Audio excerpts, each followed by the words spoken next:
Hello friend, आज हम इस क्लास में बहुपद का पूरा परिचय देखने वाले हैं। आप सब चैनल को सब्सक्राइब करिए, बेल आइकन को जरूर दबाइए और दोस्तों में ज़रूर शेयर कीजिए। चलिए अब क्लास को आगे बढ़ाते हैं। बहुपद का पूरा परिचय देखने वाले हैं। तो बहुपद क्या है, चलिए सबसे पहले हम बहुपद क्या है देखते हैं। देखिए बहुपद क्या है। बहुपद क्या है मतलब चर और अचर के गुणांक में गुणांक के घातांक मतलब उसके पावर में जोड़ने घटाने और गुणा किए जाने वाले को बहुपद कहते हैं। उसको ही बहुपद कहते हैं। इसमें धनात्मक तथा ऋणात्मक होती है। अब देखिए कह रहा है a+a1x plus a2x² plus a3x³ ये हो गया, तथा plus dot dot dot dot dot चलिएगा। अब कितनों तकले इसका मान आप लिख सकते हैं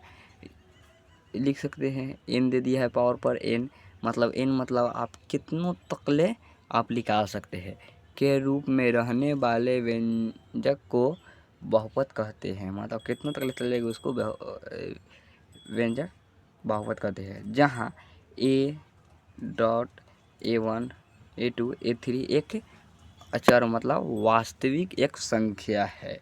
समझ गए।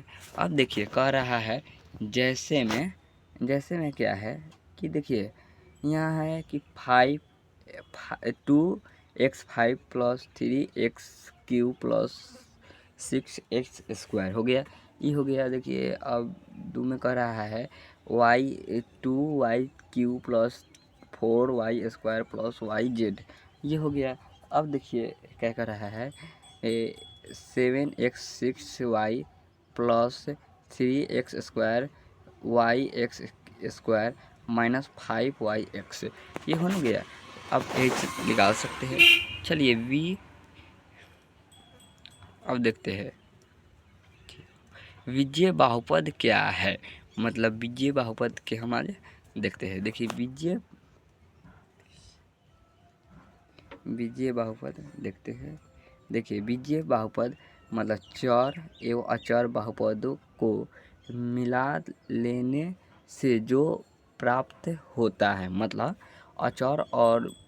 चर और अचर को मिलाने से जो पद प्राप्त होती है उसे विजय बहुपद कहा जाता है। मतलब मानिए कि x और y है तो इसको मिला लिए तो x y हो गया, यही कह रहा है। तो देखिए 7x-7 कॉमा x प्लस 24 हो गया, अब प्लस y प्लस 1। देखिए सबसे पहले मिलाने वाला देखिए आपका दिया है 1 y दिया है, तो इसको आप क्या कीजिएगा, इसको मिलाना है तो y प्लस 1 हो गया। तो यही कह रहा है, दोस्तों कुछ नहीं है। चलिए विजय बहुपद के प्रकार देखने वाले हैं। विजय बहुपद के प्रकार क्या है। तो विजय बहुपद के मुख्य दो प्रकार है। एक में अचर बहुपद, दो में चर बहुपद। अचर बहुपद क्या है। अब अचर बहुपद देखिए, अचर बहुपद में क्या क्या देखिए कह रहा है अचर बहुपद में कि अचर बहुपद क्या है। अचर बहुपद एक अचर बहुपद देखिए, अचर बहुपद का अर्थ होता है यह ऐसा पद जिसका मान नहीं बदलता है। मतलब यह ऐसा पद है जिसके वह कभी बदलता नहीं है, अर्थात ऐसा पद जिसका मान हमेशा स्थिर रहता है उसे अचर बहुपद कहते हैं। अचर बहुपद वास्तविक या काल्पनिक संख्या दोनों हो सकते हैं तथा अचर बहुपद का घातांक शून्य होता है। मतलब अचर बहुपद क्या है, यह कभी बदलता नहीं है। यह 1 है तो यह हमेशा यह 1 ही रहेगा। और चर बहुपद में क्या है कि चर बहुपद का मान हमेशा बदलता रहता है। देखिए अचर बहुपद में हो गया 1 2 3 4 5 इत्यादि अचर बहुपद है, क्योंकि इसका मान सदैव स्थिर रहती है, इसको हम बदल नहीं सकते। मतलब यह वैज्ञानिक का बनावल है कि 1 2 3 4 5 यह तो कभी बदलेगा नहीं बदलेगा। वही कह रहा है अचर बहुपद में। देखिए चर बहुपद में क्या है कि चर बहुपद में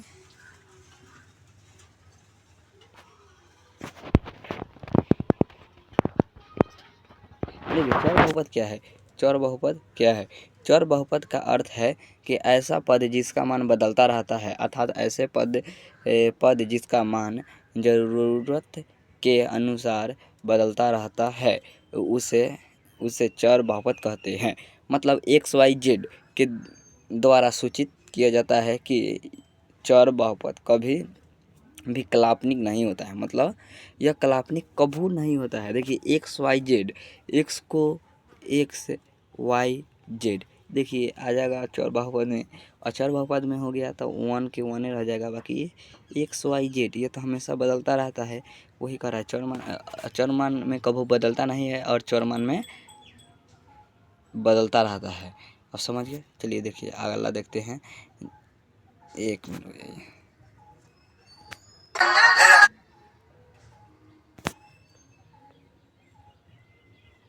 देखिए इसका जैसे में क्या कह रहा है, जैसे में कह रहा है x बराबर 2y+4 हो गया, जहाँ y का मान ज़रूरत अनुसार बदला जा सकता है। मतलब यह y का मान है ना, इसको ज़रूरत पड़ने पर इसको हम बदल सकते हैं। समझ गए? यह इसलिए यह चर बहुपद का उदाहरण है। समझ गए? अब देखिए